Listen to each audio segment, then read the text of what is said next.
I'd like to talk to you about setting up the perfect plate. So I have a marker system, and I love using that because it's a great visual so that we can understand what we're doing with our foods. So you'll use 3 highlighters. One is pink. That will be for sugar, flour, dairy, and alcohol. The other marker is yellow. That's for anything protein. And the last one is green, which is going to be for your fruits and vegetables. Now, granted, there are some foods that don't fall into those categories. I wouldn't worry about those right now. Let's just focus on those 3 markers.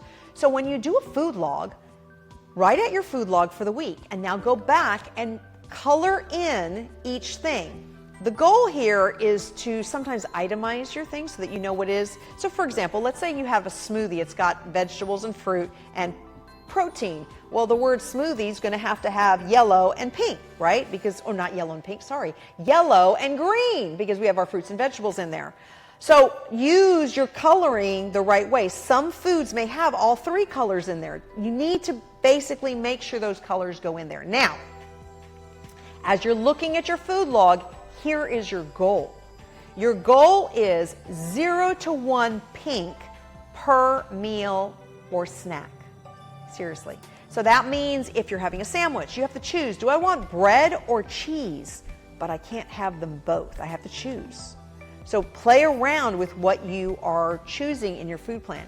The next part of it is you want every single meal and snack to have a yellow. That's your protein.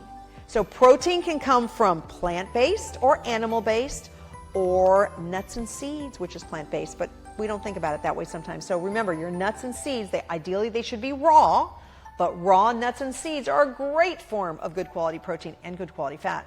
So those can be in there. So play around with that, but make sure every single meal and snack. So now with that said, I like, my favorite snack is an apple with almond butter. See, I can't have an apple alone because an apple alone is going to digest really quickly and I'm going to be hungry. I'm going to require more calories. But if I have the apple with almond butter on it, that will sustain me for hours, right? Because protein and fats take longer to digest, they stay in our system longer, and then we don't require as many calories. I'll give you an example in a minute. But let's take this the next step. So now every single meal and snack needs green. I said it, every single meal and snack. Ideally, you eat more vegetables and less fruit. Think of fruit as a dessert portion, smaller portion, and vegetables main staple, big. You can have a giant salad for lunch, but you really can't have a good big giant fruit salad for lunch. That's too much sugar. So sugar, the fruit, it has sugar and it has a lot of nutrition in it, but that should be a smaller portion. But vegetables you can have a lot of, okay? So every meal and snack should have green. So if you look at your food log, every meal and snack would have green, and there would be pink every once in a while here or there, but not all over the place, okay? Now, additionally to this, I want you to do 2 things. If something is water, I want you to circle it. If something is caffeine, I want you to put an X on it. Here's the reason. You want 8 glasses of water per day, and anything caffeinated or alcoholic, you're going to add in 2 more glasses of water. Okay, and remember, the alcohol, you're also going to mark it as pink. I'd probably say if it's alcohol, mark it as pink and then put an X on it so you can clearly see. Because what you want to do is you want to look at your food log clearly and go, oh, this is where I need to change. Now, with your food log, one more thing. I want you to think about it.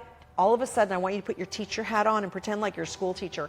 And when you look at your food log and you see there's too much pink, start to take out a pen and mark things off and say, oh, I'm having coffee, cream, and sugar with cereal and milk for breakfast. Way too much sugar. Okay, I don't want to give up my coffee, cream, and sugar, so I'm going to use that as my sugar, and I'm going to get rid of my cereal and milk, but I need to replace that. What am I going to replace it with? I'm going to replace it with eggs and avocado. And write it down, like literally write it down. Correct your paper as you're going. It will make it so much easier the next time you start making decisions as to what meal you eat. It'll start to ingrain in your head, oh, I need 0 to 1 sugar per meal and snack. I need where's my protein coming from? Do I have a fruit or a vegetable in there? All of it will start to make sense. And that is how you create your ideal food plan. Now, in addition, as you're doing your food plan, I want you to mark a couple of other things. Mark down if you ate a meal and it made you feel really sleepy. Write that down. If you ate something and it made you feel gassy or bloated, or maybe your skin was itchy, write that down, mark it next to that meal, because you'll start to find some commonalities. And maybe you have a food intolerance, which is in another video, you'll hear all about that. But maybe you'll find a food intolerance. Maybe you'll notice, oh, I think I'm eating way too much protein because it's making me sleepy. That's not working either. So you can be able to now kind of reproportion your proportions of carbohydrates, proteins, and fats in a different way, so it brings you to your ideal food plan, which is going to give you energy. It's going to make you just feel really just ready for the day. That is your goal as you eat, because remember, food is fuel, and we want to make sure we're putting in the right fuel for our bodies.